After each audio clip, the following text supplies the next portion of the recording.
पाहता भगीरथ राजा 24 मी त्यांचे मनापासून आभार मानतो। विशेष म्हणजे इथं आल्यावर कळलं मला की या कार्यक्रमाला बऱ्याच लांबून काही लोक आलेले, त्यामध्ये भांडेजी, पांढरकवडा, विविध लांबून सरपंच मंडळी आलेले आहेत, त्यांचे मी मनापासून आभार मानतो।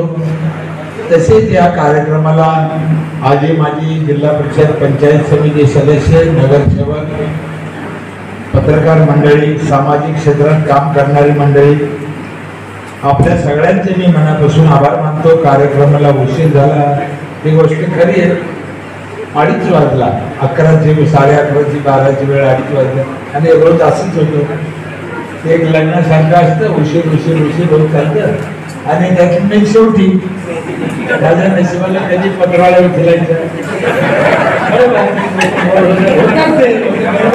काय विशेष काय बोलणाऱ्याला वाटतं आपण बोलावं, माईक सोडू नये, माझ्या नशिबाला ते। तर मी तुमच्या सगळ्यांची माफी मागतो, जे काय अर्धा पाऊण तास तुमच्या पुढे बोलत, मी तुमच्यापेक्षा हुशार आहे, तुमच्यापेक्षा जास्त शिकलेला आहे असं त्याचा अर्थ नाही। का बोलवता लोक मला, काय कारण आहे? 2 कारण आहे। एक, त्या गावाने मला 25 वर्ष काम करायची संधी दिली आणि मला त्या 25 वर्षाचा अनुभव आला। म्हणजे माझ्या गावाने थोडीफार जी काही प्रगती केली ती शासनानं पाहिली, इतर लोकांनी पाहिली आणि त्यांना जागृत झालं की मला असं गाव व्हायला पाहिजे, म्हणून लोक बोलवतात। मी गेल्याने तुमचं गाव तसं होईल ते डोक्यातून काढून टाका, ते तुम्हालाच करायचं। पण लोकांना असं वाटतं की या माणसाला जर बोलवलं, 2 गोष्टी ऐकल्या तर आपल्या भागाचं काहीतरी चांगलं होईल। तेच आमदार साहेबांना वाटलं की बाबा ह्या माणसाला आणलं तर आपल्या तालुक्याचं काहीतरी मतदारसंघाचं होईल। पण साहेब, तुम्हाला मी प्रांजळपणे सांगतो, आम्ही निमित्त आहे, करायचं तुम्हालाच आहे, तुमच्या लोकांना आहे, तुमच्या सरपंचाला आहे, तुम्हाला आहे। तुम्ही सगळ्यांनी मिळून केलं तर काहीही होऊ शकतो। त्यात का तुम्ही स्वतः माझं गाव पाहिलं आणि मी एकदा माफी मागतो, त्या दिवशी मी माझ्या गावात नव्हतो, मला तुमचा सत्कार करायची संधी नाही मिळाली, मी बाहेर होतो। साहेब आले होते माझ्या गावात, तुम्ही पाहिलं माझं गाव, त्यांनी फिरून पाहिलं सगळं। ताईला विनंती माझी, एकदा या। तर खरं सांगू का, मला लय दडपण आहे, म्हणजे तुमच्या दोघात कोणाला जवळ घेऊन मला कळत नाही।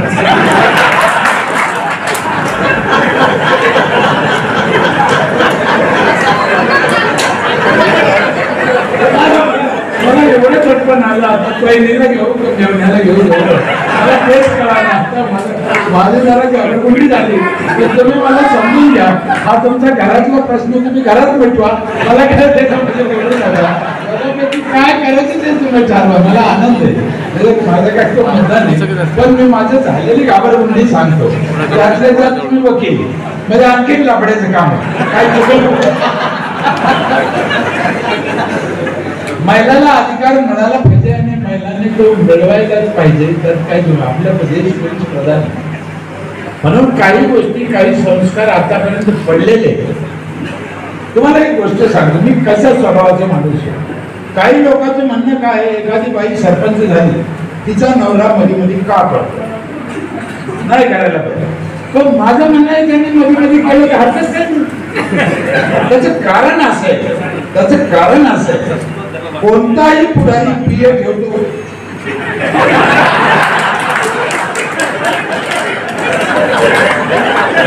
तिने तिचा नवरा प्रिय ठेवला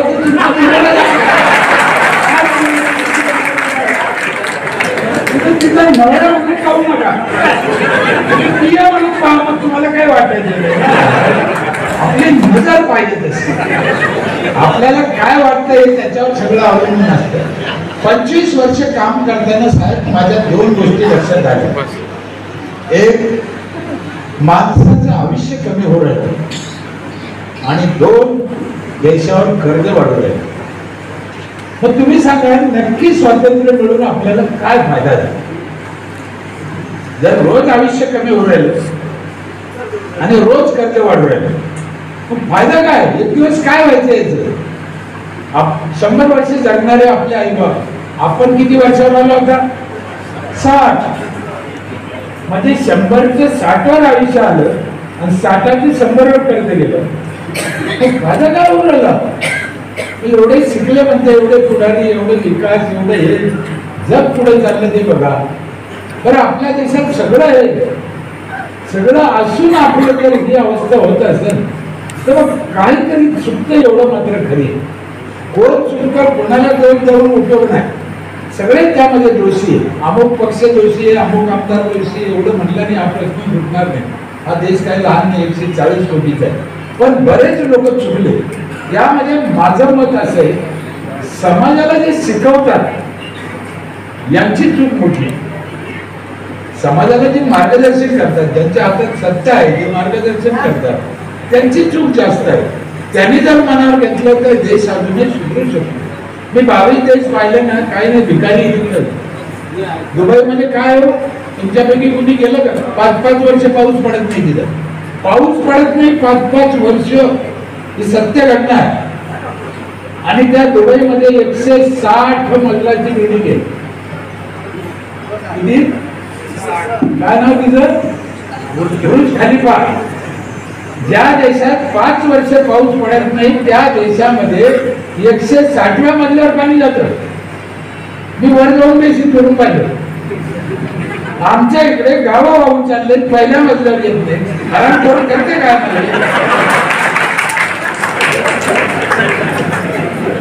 पाणी नाही का आपल्याकडे? नियोजन नाही. आम्ही काय केलं, आमच्या इथे फक्त नियोजन केलं. तर जादू नाही आहे. मी 7वी शिकलेला माणूस आहे फक्त.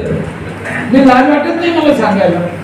मी का सांगतोय, माझ्याकडे तुमच्या जमीन नाही, घराशिवाय माझ्याकडे काय, गाडी सुद्धा भाड्याची, माझ्याकडे काय नाही. का नाही सांगायचं, त्याच्यात काय लागायचं? काही लोक लपून ठेवतात 7वी शिक्षण सांगून. का नको आहे ते आहे. अरे 7वी शिकलेले एवढं करू शकतो, सरपंच एवढं करू शकतं, आराम करू. तुम्ही काय करू राहिले? झोपले का? हा त्याचा अर्थ आहे. तुम्ही करा ना, काय प्रॉब्लेम आहे? जग लय पुढे चाललं जग. आपल्या देशातली एक गोष्ट तुम्हाला सांगतो, उदाहरण मग तुमच्या लक्षात येईल. माझ्या अंदाजाने आपल्या महाराष्ट्रात इसवी सन 1600 मध्ये संडास बांधायला सुरुवात झाली. कधी? इसवी सन 1600. आता काय आहे? एवढे वर्ष लागते का आपल्यापर्यंत यायला? छत्रपती शिवाजी महाराजांकडे शौचालय होतं. महाजिजाऊ शौचालय वापरत होत्या. त्यांनी वापरलेले शौचालय मी माझ्या डोळ्याने पाहिले, अजून येते ते दगडाचे, शौचखड्ड्याचे. जाऊन बघा, रायगड किल्ल्यावर जा, कोणत्याही किल्ल्यावर जा. अजून एक गंमत सांगू. इसवी सन 1600 मध्ये हे जे देश आहे ना बाकीचे, अमेरिका, रशिया, काय लय पुढे गेले. तुम्ही काय ट्रम्प लय पुढे गेले, लय पुढे गेले. छत्रपती शिवाजी महाराज ज्या दिवशी असतील त्या दिवशी हे बायडन ट्रम्पचा पंजा खंजा असेल होईल. इसवी सन 1600 हे थोडी यांचा आजा पंजा कोणीतरी असेल आहे की नाही. माझ्या अंदाजानं तो पाणी बी घेत नसेल तेव्हा संडासला, तेव्हा महाराज शौचालय वापरत होते.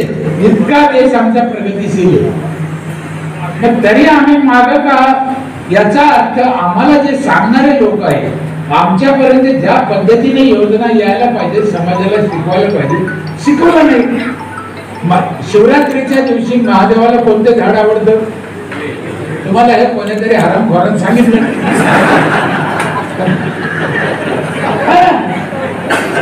पण त्याने काय सांगितलं? चुकीचं सांगितलं. त्याने तुम्हाला बेल ओरबडून आणायचं सांगितलं.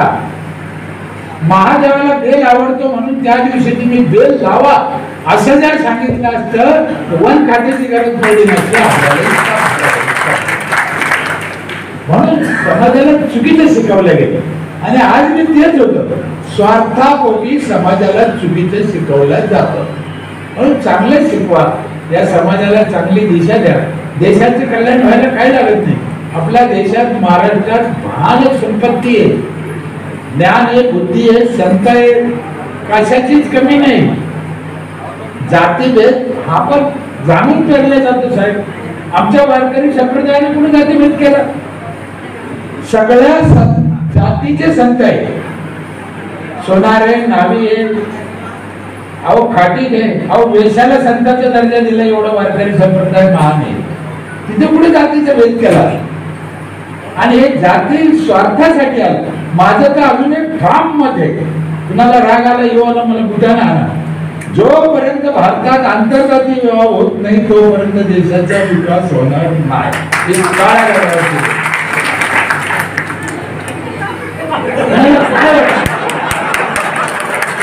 काय मला माहित नाही, हे सत्य आहे. हो, प्रश्न तुमचा नाही आहे, होणारच नाही. हे सत्य आहे. खाली बांधणं लावते आपल्याला, वर पुढे जाती भांडण. माझ्या अंदाजाने 50% आमदार मंत्री हे सगळं आंतरजातीय मिळवलं. इकडे भांडा ओबीसीला मराठा, त्याच्यात मी ओबीसीचं काढणार नाही आणि मराठ्याला दिल्याशिवाय राहणार नाही. अरे थोडी राहणार आमच्या चाललं काय? याचा अर्थ काय होतो? ते प्रॉब्लेमॅटिक प्रश्न आहे. समाजाने समजून घेतलं पाहिजे. का त्यांना खोटं बोलायला लावतात? ते खोटंच बोलून राहिले ना, क्लिअर आहे ना. का खोटं बोलते मतदानासाठी?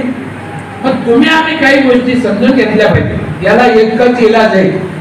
ज्ञानेश्वर महाराजांनी आम्हाला 700 वर्षापूर्वी सांगितला, आपण करा सोडून नको, दुसऱ्याच्या भरोश्यावर बसायचे नाही. तुमच्या गावाचा, तुमच्या मतदारसंघाचा विकास तुम्हीच करायचा. दुसरं कोणी येईल आणि ते करते ही अपेक्षा तुम्ही ठेवायची नाही. म्हणून त्या दोन गोष्टी माझ्या लक्षात आल्या. त्याच्यावर काय करायला पाहिजे याच्यातल्या 5-6 गोष्टी तुम्हाला सांगतो. बघा, करता आल्या ते करा. आणखीन काही सुचलं तर ते करा. काय करायचं? पहिली गोष्ट आहे, पाणी स्वच्छ प्यायचं, एकदम स्वच्छ. दुसरं काम आहे, झाड भरपूर लावायचे, फळाचे लावायचे. तिसरं काम आहे, गावात स्वच्छता ठेवायची, साफसूफ, गटार बंदिस्त.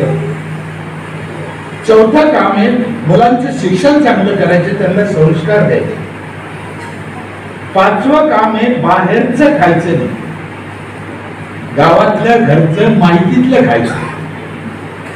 6वं काम आहे, म्हाताऱ्या लोकांना जीव लावायचा, वयस्कर लोकांना. त्यांच्याशी गोड बोला, त्यांना काय असले नसले त्यांच्या अपेक्षा फार कमी असते. 7वं एक काम सांगतो, ते काम जरा अवघड आहे. मी लय ठिकाणी सांगितलं पण नको करत नाही. मग मी आता सांगणं बंद केलं, नाही सांगितलेलं बरं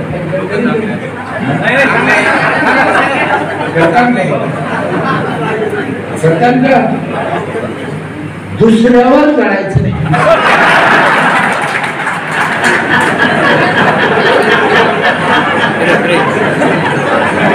तुम्हाला जर 100 वर्ष जगायचं असेल तर दुसऱ्यावर जळायचं. तुम्हाला किती मोठं व्हायचं व्हा, एवढं या धन उत्तम यावा. चांगल्या मार्गाने पैसा कमवा, चांगल्या मार्गाने मोठं व्हा. तुमची काळी मोठी करा, दुसऱ्याची काळी खोडवू नका. हा माझा म्हणजे संतांचा आपला विचार आहे. तुम्ही नशिबाने तुकडोजी महाराज गाडगे बाबाच्या परिसरात जन्माला आलेले लोक आहेत. आम्ही त्यांचं ऐकून सुधारलो, हे सत्य आहे. तुकडोजी महाराजांनी काय सांगितलं, कशाला फिरतो व्यर्थ, तुझे गावच नाही का तीर्थ. एका शब्दात एक गाडगे बाबांनी किती किती विचार दिले. स्वतः जायचे, गाव झाडायचे. मोजरीला बघा, त्या काळात गाव कसं असावं. तुम्ही अजून मोजरीची रचना पहा, रस्ते कसे, शौचालय कसे, काम कसे, मोजरीत बघा अजून. म्हणजे इतक्या वर्षापूर्वी आमच्या संतांनी आम्हाला सांगितलं, मग आमच्यापर्यंत पोहोचलं नाही, आमच्यापर्यंत नीट सांगितलं नाही, म्हणून हे प्रॉब्लेम. पाणी सगळ्याचं खराब झालं. 4 लिटर पाणी आपल्या पोटात जातं रोज. कोणत्याही डॉक्टरला विचारा, सगळ्यात जास्त आजार पाण्याने. ड्रेनेज पाण्यात सोडलं, कारखान्याचं पाणी पाण्यात सोडलं, संडास पाण्यात सोडले, पिकावर औषधं मारले, खतं मारले, पाण्यात गेले. तुमच्या जिल्ह्याचा रिपोर्ट माहिती आहे, एंडो सरपंचचा कापसावर मारलेलं इंडो सल्फान विहिरीत उतरून राहिलं. काय शेतकऱ्याला आयडिया नाही किती मारायचं. दुकानदार म्हणजे जा एवढा डबा घेऊन, त्याला धंदा करायचा ना, तर ज्ञान नाही ना. मग पाणी खराब झालं, म्हातारा मेलं, त्याची राख भरली, इकडे पुढे टाकते पाण्यात. मला सांगा ती राख प्यायला चालते का? पाण्यात कसे टाकते?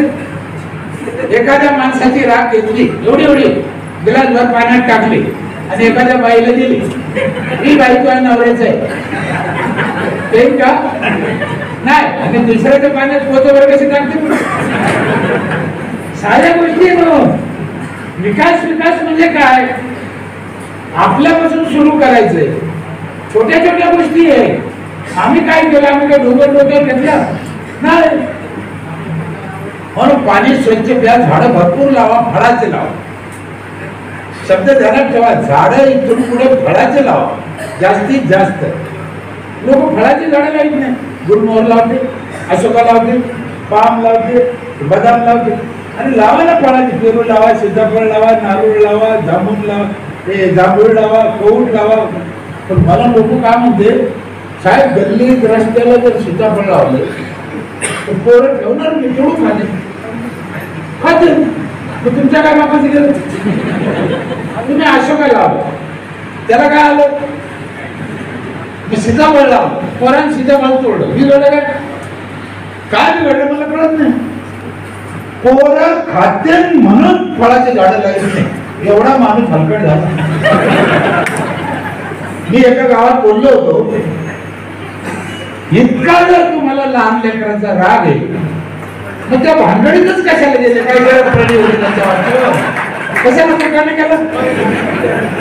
कशासाठी केलं कुठाला? अरे आपल्या लेकरांना फळं तोडून खाल्ले, आनंद झाला पाहिजे ना. तुम्हाला विश्वास बसणार नाही, माझ्या गावात या वर्षी 1.5 लाख नारळ निघाले रस्त्याला लावलेल्या नारळाला, आणि पोरांनी तोडून खाल्ले. किती? 1.5 लाख. माझ्या स्मशानभूमीत कमीत कमी 100 क्विंटल जांभळं निघाले, आणि पंचायतीने विकले नाही नारळ. ज्याच्या हाताला नारळ पडेल तो फोडून खातो, खाऊ द्या ना.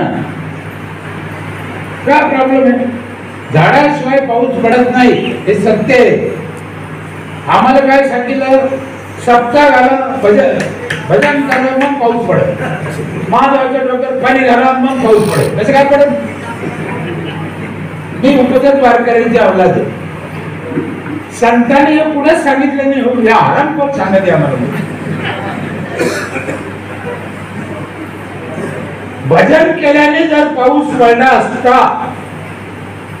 तर अमेरिकेला आणि पाकिस्तानला कधीच पडला नसता. भजन करते का? विठ्ठल आहे का पाकिस्तानला? झाड म्हणून जगद्गुरु तुकाराम महाराजांनी सांगितलं, वृक्ष वल्ले आम्हा सोयरे वनचरी. झाडाला सोयरे म्हणले. झाड हे पावसाची एटीएम आहे. कोरोना आला होता ना, कोरोना आजार नाही लक्षात ठेवा. माझ्या ठाम मध्ये तुम्ही काही म्हणू, कोरोना म्हणजे ज्या ज्या ठिकाणी ऑक्सिजन कमी पडला त्या त्या ठिकाणी माणसं उघडले. जसं एखाद्या ठिकाणी मोबाईलला रेंज राहत नाही, कळलं? तुम्ही त्या टावर पासून लांब गेले तर ते सोडून देत. पण तुम्ही काय म्हणता, मी रेंज मध्ये आलं करतो. तशी ज्याची रेंज सुटली कोरोनात,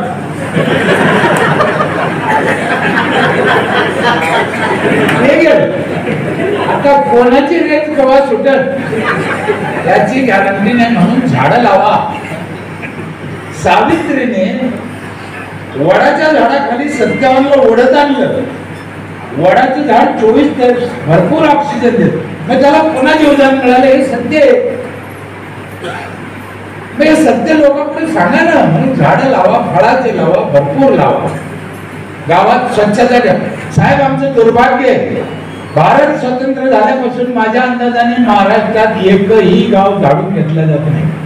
रोज पुढेच नाही. हे नगरपालिका सोडून द्या, खेडगाव कोणतंही झाडून घेत नाही. आणि आमच्या वडिलांनी काय सांगितलं, हात फिरे तिथे लक्ष्मी फिरे. 75 वर्षात हात नाही फिरे, लक्ष्मी कुठून फिरे? घराच्या पुढे गटार तुंबले, बरं त्याला दगड लावती आड, खाली जाऊ नये वरच्याच येऊ नये म्हणून. आणखीन घाण, मलेरिया डेंग्यूचा डास 3 किलोमीटरवरून येतो, त्याला त्याचं नाक सांगतं घाण पुढे खायचं. कुठून येतो? 3 किलोमीटरवर तुमच्या दरवाज्यात येईल, ती घाण घाण खाईन निघून जाईल का? जाताना एक गुलाबजामुन पण खाईन ना, आणि त्याने एक गुलाबजामुन खाल्ला का 15 दिवस गेले. म्हणून स्वच्छता पाहिजे. शिक्षण, मुला मुलींचे शिक्षण, महाजिजाऊ असेल, सावित्रीबाई असेल, डॉक्टर बाबासाहेब आंबेडकर असतील, अण्णासाहेब सारख्या या सगळ्या लोकांनी समाज शिकला पाहिजे याच्यासाठी अनेक प्रयत्न. स्वतः शेण खाल्लं, मारले गेले, पण त्यांनी समाजासाठी काम केलं.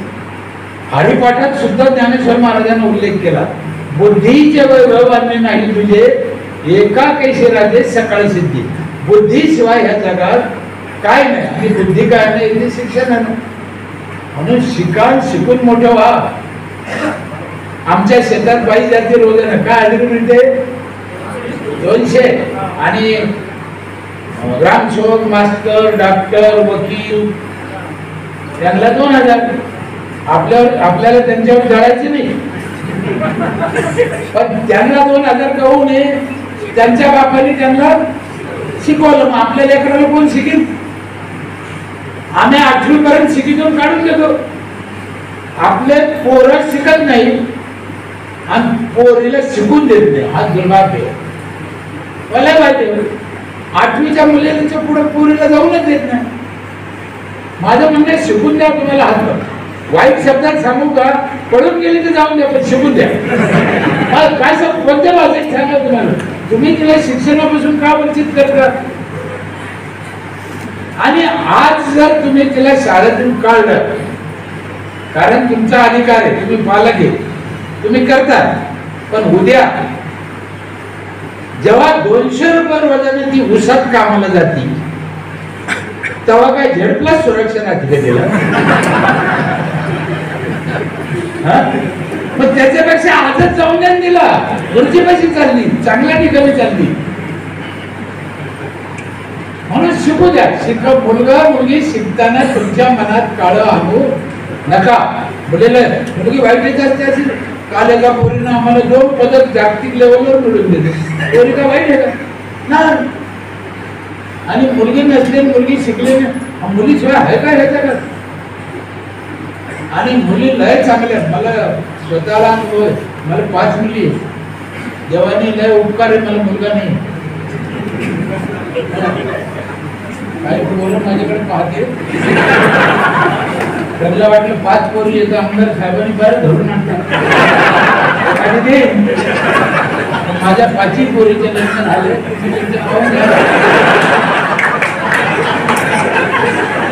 अरे परेशान पोरं. एका पोराने व्हिडिओ केला, मुख्यमंत्र्यांना पाठवला, आमचं काहीतरी झाला. आता मुख्यमंत्री काय घरकुल आहे?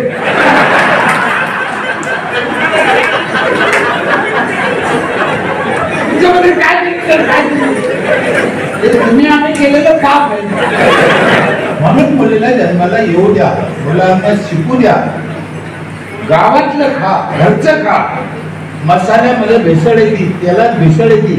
काही तेल असे साहेब, त्याच्यात धान्यच नाही कोणतं, पूर्ण केमिकल. कसा जगन माणूस 100 वर्ष. अहो कशात भेसळ नाही? आज प्रत्येक गोष्टीत भेसळ आहे. म्हणून गावातलं खा, माहितीतलं खा. घोड्याची लीप टाकायपर्यंत लोकांची मदत केली मसाल्यात. घोड्याची लीप खायची का? हळद पावडर कशाला विकत आणायचं? मिरची पावडर कशाला विकत आणायचं? घरच्या घरी करा ना. धने पावडर, मिरची पावडर, हळद पावडर, तेल पण घरी होतं. म्हाताऱ्याला जीव लावा, काय लागत नाही हो. त्यांच्याशी गोड बोला, त्यांना खाऊ पिऊ घाला. एक सारखं वर्षभर घालतो म्हातारं. आणि मी आपल्या बापाबद्दल बोलतो असं नाही. गावातलं म्हातारं कोणाचं, त्याला सांभाळा, जीव लावा, त्याच्या तोंडून हात फेरा, ते होऊ शकतं. अर्थात ही एक माणूस कसा करील? म्हणून आली पंचायत. पंचायत पुढं का आली लक्षात घ्या. मग गावातल्या लोकांना सांगितलं हे आमचे 4 हुशार, हे आमचे 5 पंच रिकामे, यांच्याकडे कारभार द्या आणि करा. अशा पद्धतीने पंचायतीचा जन्म झाला. पुढे पुढे ते एवढे लफडे झाले, 10-20 लाख रुपये खर्चून लोक सरपंच होऊ राहिले. अवघड आहे ना. कशासाठी मला तर अजून कळलं नाही. ग्रामपंचायतचा सदस्य कशालाच उभा राहतो. त्याला काहीच फायदा नाही, अधिकार नाही, काहीच नाही. माही शपथ, ग्रामपंचायत सदस्य तर कोणी असं विचार पा काहीच नाही. कशाला उभं राहत असं काय त्याचं कोणी ऐकत बी नाही. घरची बायको शादेची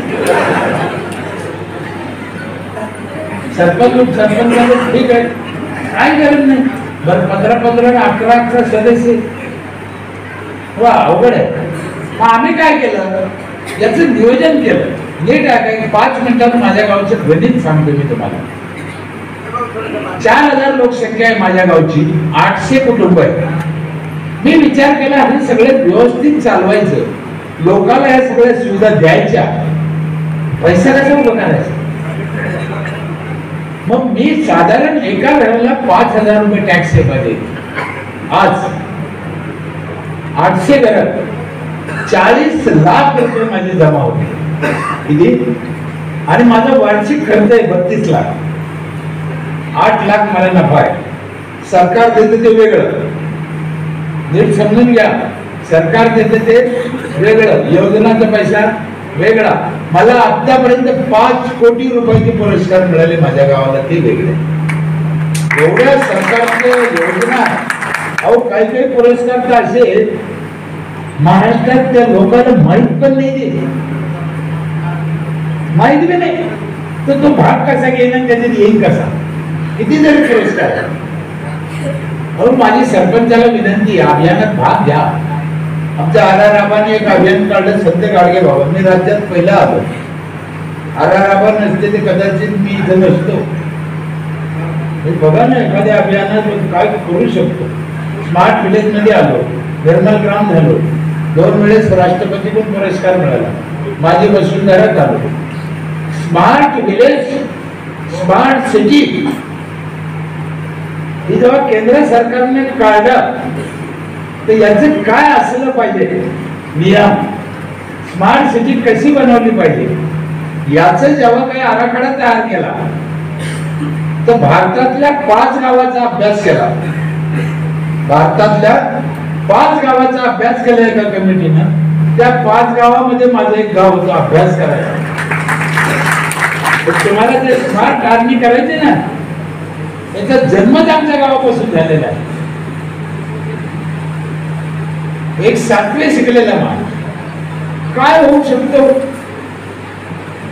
32 लाख माझा खर्च आहे, 8 लाख माझा नफा आहे.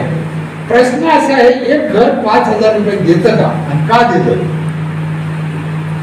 आणि माझ्या इथली पद्धत आहे, पहिल्या दिवशी 1 एप्रिलला टॅक्स भरायचा. वर्ष संपल्यावर नाही, वर्षाच्या सुरुवातीला. तुम्ही आता टॅक्स भरता ते पुढच्या वर्षी.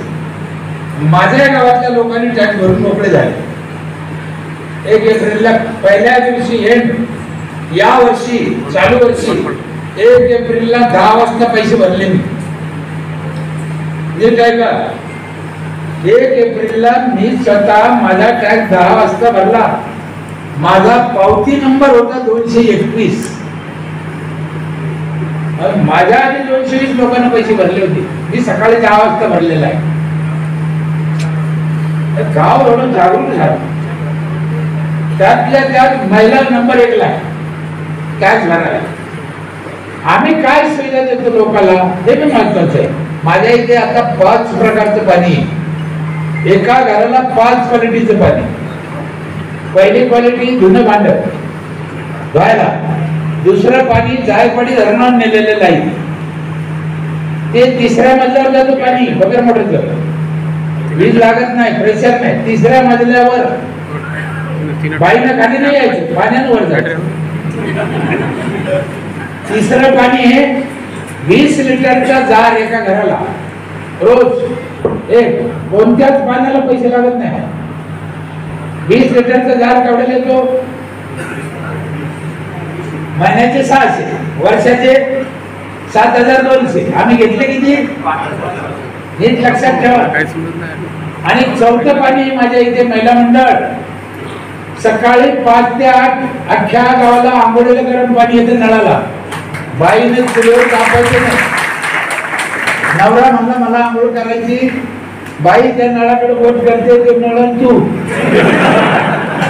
करते काय तसाच माझ्या इथे महिलाला फार स्वतंत्र आहे.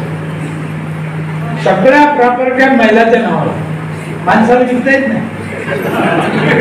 बघा येऊ, अर्ध्या गावच्या महिलांना सुटी असत नाही, एकदम खूप स्वातंत्र्य आहे, काय प्रॉब्लेम नाही. तुम्हाला एक गुपित सांगू का पुरुष मंडळीला? रागणे येणार, माफी मागून सांगतो. माझा महिलात जीव नाही, पण एक सत्य सांगतो तुम्हाला, जोपर्यंत महिला सुखी व्हायची नाही तोपर्यंत माणसाच्या बापानं सुख दिलं नाही, हे सत्य आहे. म्हणून त्यांना सुखी करा. त्यांच्या सुखात आपलं सुख घडलेलं आहे, लक्षात ठेवा. लक्ष्मी सुखी नाही तर माणूस सुखी होऊच शकत नाही. स्वार्थ तरी कळला पाहिजे ना आपल्याला. आम्ही एक 5वं पाणी देतो आता गावाला. शरद पवार साहेब, उद्धव ठाकरे साहेब, अमिताभ बच्चन, शाहरुख खान पितो का? त्या क्वालिटीचं पाणी माझ्या गावातली रोजानं जाणारी बाई बगलात बाटली घेऊन जाते. आता जपानचा मशनी आहे, तांब्याची फिल्टर आहे, त्याचं काय नाव आहे ते बी मला घेता येत नाही.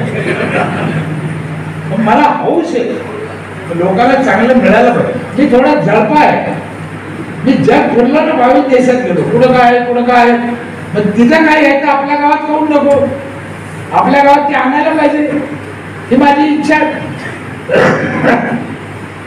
तुम्ही पाहिलं महाराष्ट्रात जिल्हा परिषद, पंचायत समिती, ग्रामपंचायत एकाही ऑफिसला माझ्या दरवाजासारखा दरवाजा नाही.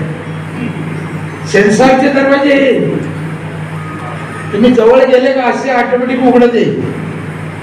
3 दरवाजे उघडल्यावर माझा ग्रामसेवक दिसतो, एसीत असलेला आहे.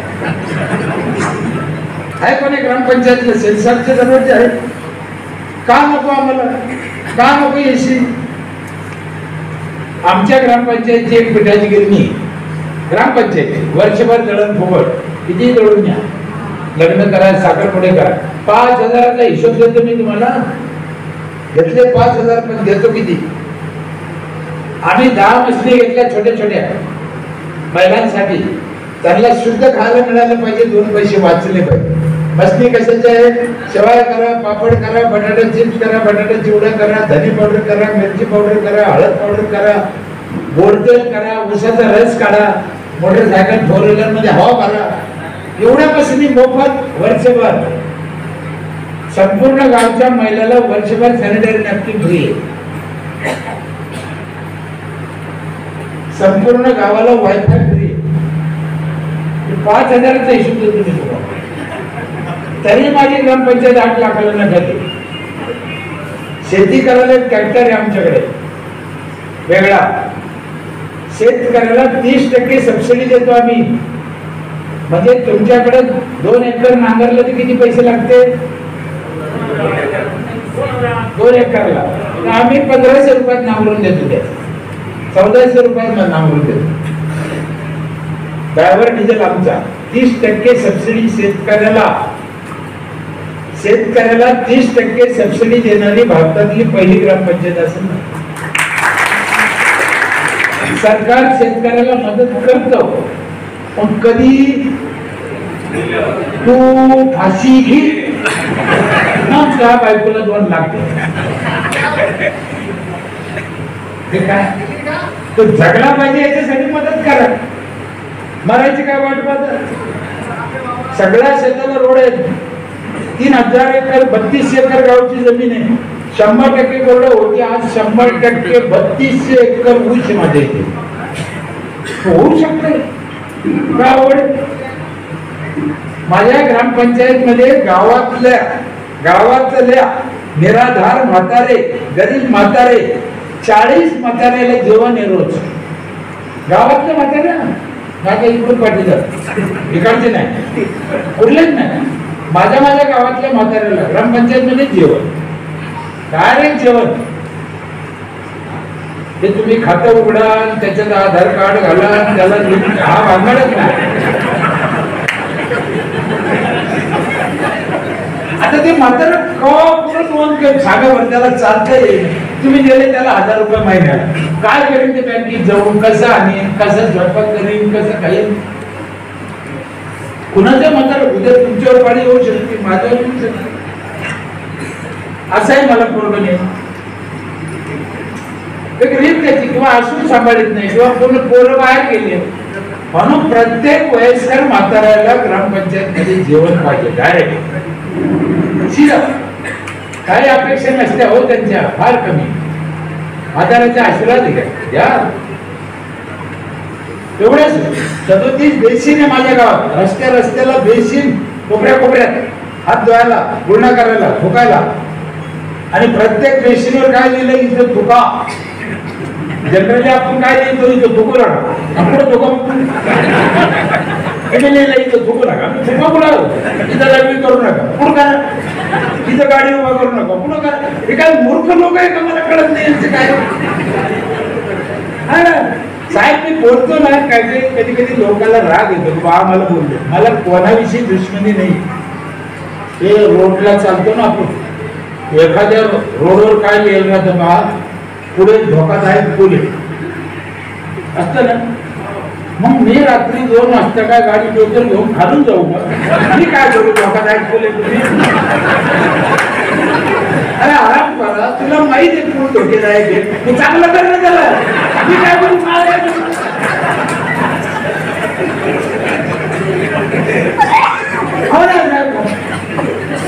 पुढे ऑक्सिजनची शक्यता आहे. वळण राहत असं 2 गाड्याची टक्कर व्हायला लागली. मग तुम्हाला माहित आहे ही जागा ऑक्सिजनची, मग त्याला नीट कर ना. वाकडं नाव गेलं. फार विचित्र लोक आहे आपल्या देशामध्ये. याला काय करावं ते मी समजत नाही. आणि समाज व्यापून गेला त्याच्यामुळे, समाजाला त्रास होतो.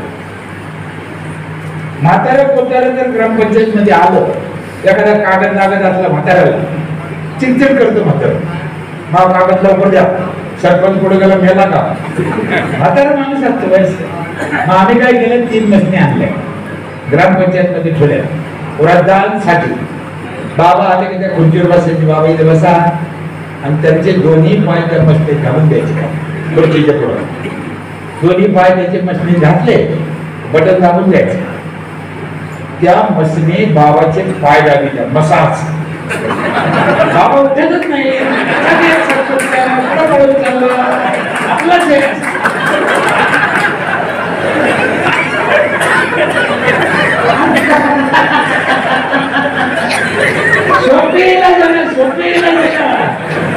खडखड बंद करायचं. आणि जेवढा कप्पी आहे ना साहेब वरून काढा, तेवढा आपण कप्पी.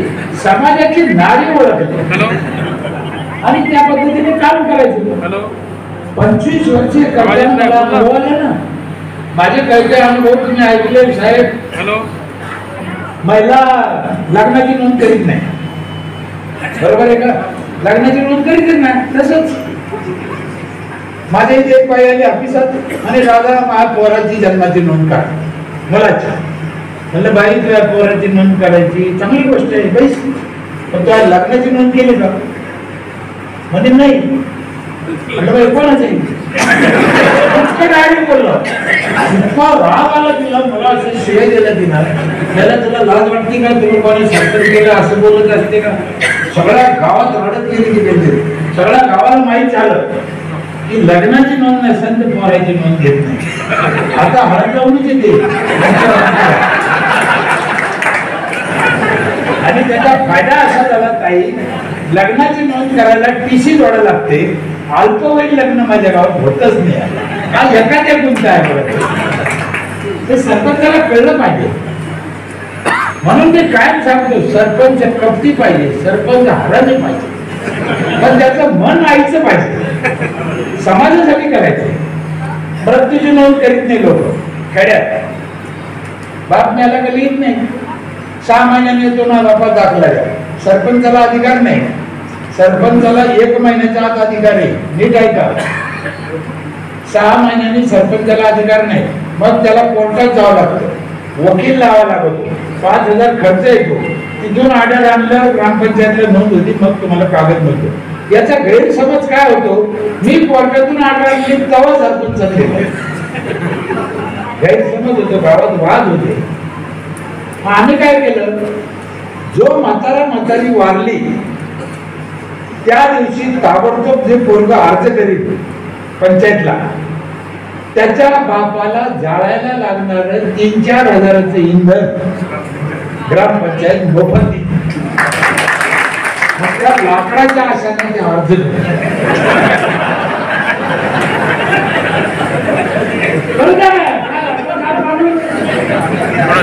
शेवटी हा पैसा त्याचाच आहे ना, पण त्याला ओळख लागलं ना. पहिले लाकडं दिले 3 वर्ष, आता आम्ही लाकडं बंद केले. आता शेणाच्या गवऱ्या देतो, महिलातून गवऱ्या घेतो आणि गवऱ्यात जातो. गवऱ्यात लय भारी जेवतो, इकडे पडत नाही, दाबडं होत नाही, शांत असं मेणबत्ती सारखं. तुम्हाला भरोसा नसेल तर मरून पाहत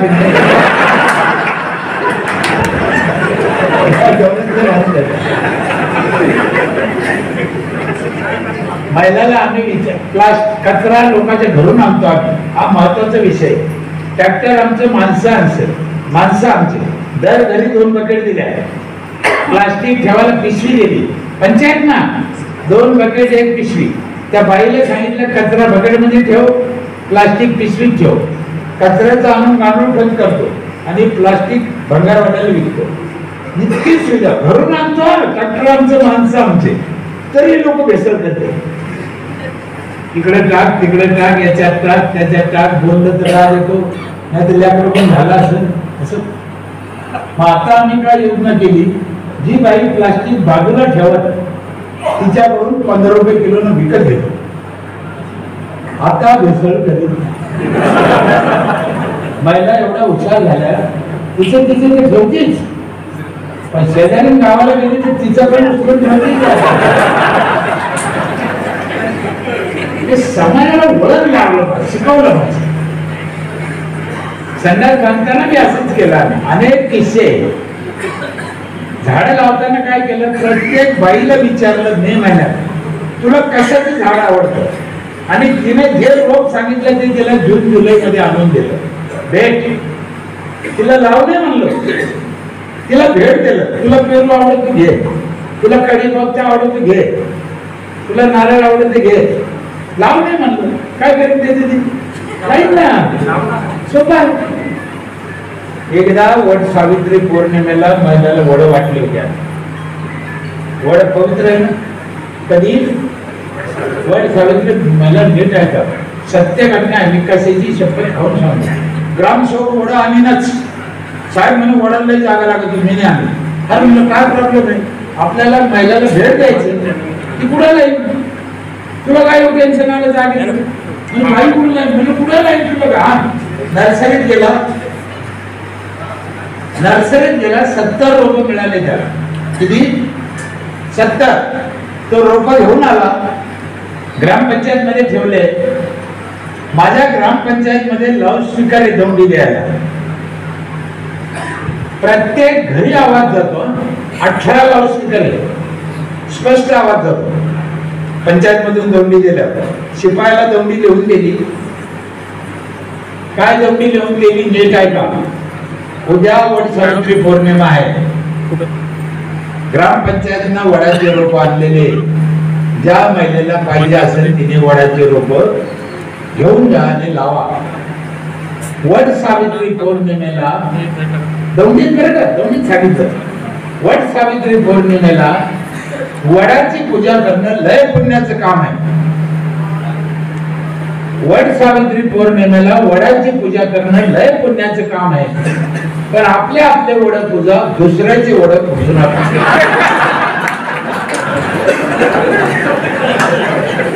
पहिला पडत आल्या आमचं वडद्या आमचं वडद्या एवढं दाम टाकवर संपले. बाकीच्या बायला म्हणजे आमचे वडे म्हणले तुम आमचे संपले तुमच्या तिकडे काम करत. आणि इथं बसलेल्या माता भगिनीला माझी विनंती आहे, ताई तुम्हाला मी विनंती करतो, वडाला जागा लागते हे डोक्यातून काढून टाका. जसं आपण दरवाज्यात तुळस लावतो कुंडीत, तसा वड लावायचा.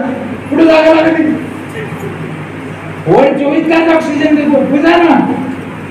अहो शेतातल्या वडाला बुडाला 1 कोटी लिटर पाणी राहतो.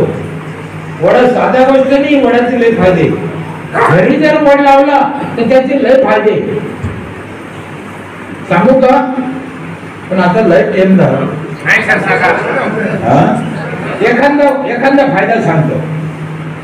घरी जर वड लावला कुंडीत, नीट आहे का, तर आपला वड आपल्या डोळ्यापुढे राहतो.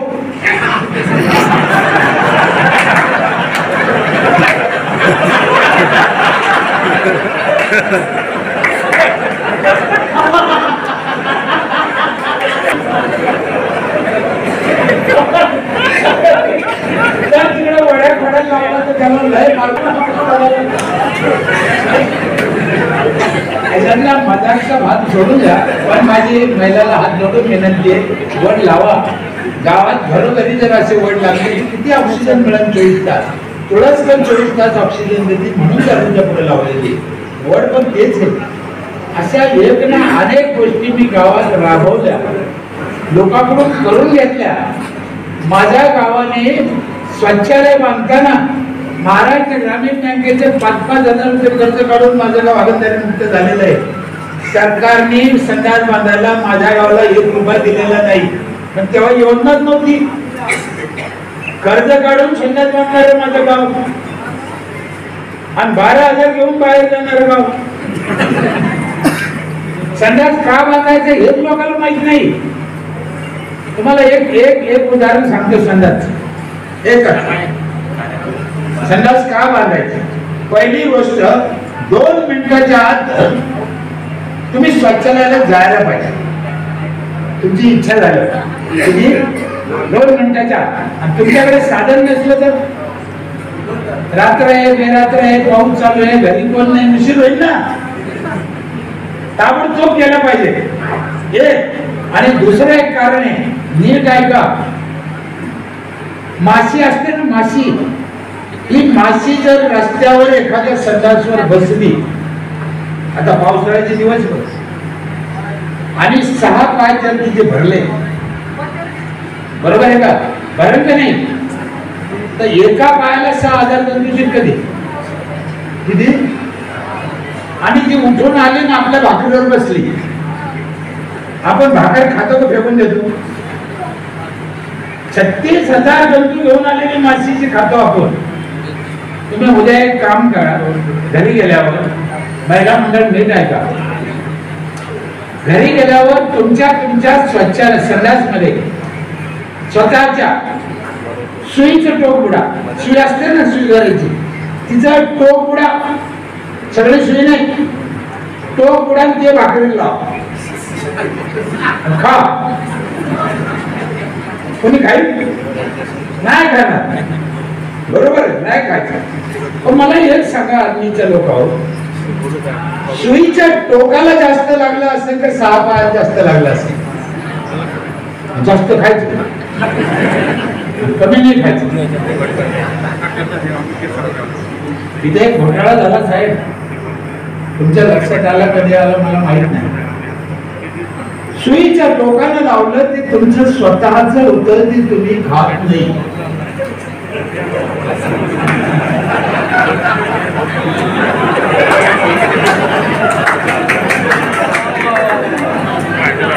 आता माशीने आणलं की एकनाथ शिंदे गटाला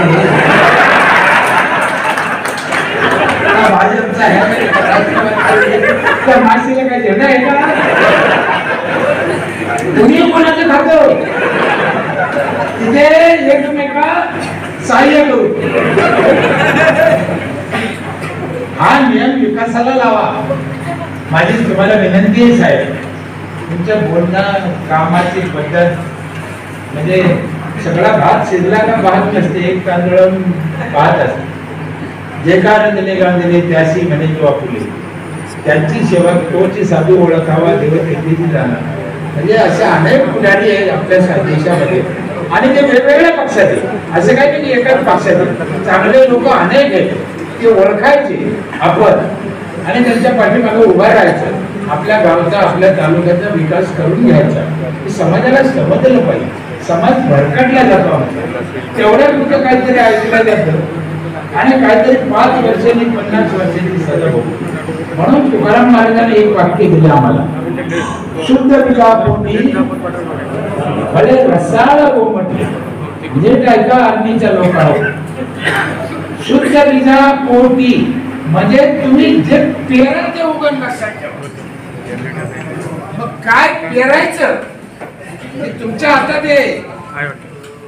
पेरणीच्या वेळेत जर तुम्ही चूक केली तर पुढचे 5 वर्षे तुम्हाला भोगावं लागणार. म्हणून शुद्ध बीजापोटीसाठी चांगलं पेरा, चांगलं वाईट तुम्हाला कळतंय काय. तर पुन्हा एकदा माझी साहेबाला विनंती आहे की तुमचे चांगलं काम, तो लातूरचा एक आमदार आयुष्याचा चांगलं काम केलं त्यांनी. सगळ्या संस्थांना रस्ते केले आणि काही लोकांचं काय होऊन जातं, कधी भ्रष्टाचारात गुंततो, कधी कशात गुंततो आणि खरं जातो का खोटा ते माहित नाही. पण हे पुढारी लोक एकमेकांवर आळ करते आणि तो वाहवाला जातो. सगळेच वाईट नाही, अनेक पुढाऱ्यांनी चांगले कामं केलेले त्याची कितीतरी आली. आमच्या शंकरराव चव्हाणांना आमचं धरण बांधलं जायकवाडीचं. जायकवाडी धरण नसतं तर आम्हाला चड्ड्या नसत्या. म्हणजे त्यावेळेस म्हाताऱ्यांनी ते काम केलं. असे अनेक काम आहेत. तुम्ही जरी आदिवासी समाजात जन्माला आले असलेच आहे, ज्ञानेश्वर महाराजांचं एक वाक्य आहे, तुम्ही कुठल्या जन्माला यायचे हे तुमच्या हातात नाही. तुमचे आईबाप कोण हे तुम्ही ठरवू शकत नाही, पण जन्माला आल्यावर तुम्ही काय करायचे हे तुमच्या हातात आहे. परमेश्वराने ती ताकद तुम्हाला द्यावं. या आर्णी मतदारसंघाचा विकास तुमच्या हाताने हो. आणि आदिवासी म्हणजे अजून एक लोकांचा एक समज आहे, मागासलेला वर्ग 100% चूक आहे. माझं मत सांगतो, आदिवासी म्हणजे जो अनादी काळापासून इथे आहे, जो पहिल्यापासून इथे आहे, फक्त तो चांगलाच राहिला. आदिवासी म्हणजे काय अडाणी मूर्ख असं नाही. म्हणून आजच्या काळात हा विषय न मानता आपण सर्वांनी एकाच एक हात धरून एकाला एक घेऊन चला. मला कोणाची निंदा करायची नाही किंवा कोणाची स्तुती करायची नाही, पण तालुक्याच्या विकासासाठी कुठेतरी आपण एकत्र आलं पाहिजे. एका मंचावर त्याचा विचार झाला पाहिजे. 75 वर्ष गेले आपल्या भारताचे स्वातंत्र्य होऊन, अजून त्याच समस्या.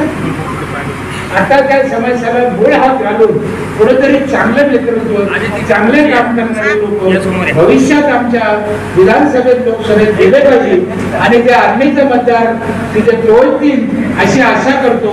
बोलायच्या नादामध्ये एखादा शब्द माझ्याकडून चुकला असेल माफी मागतो. तिथेच थांबतो. जय हिंद, जय महाराष्ट्र.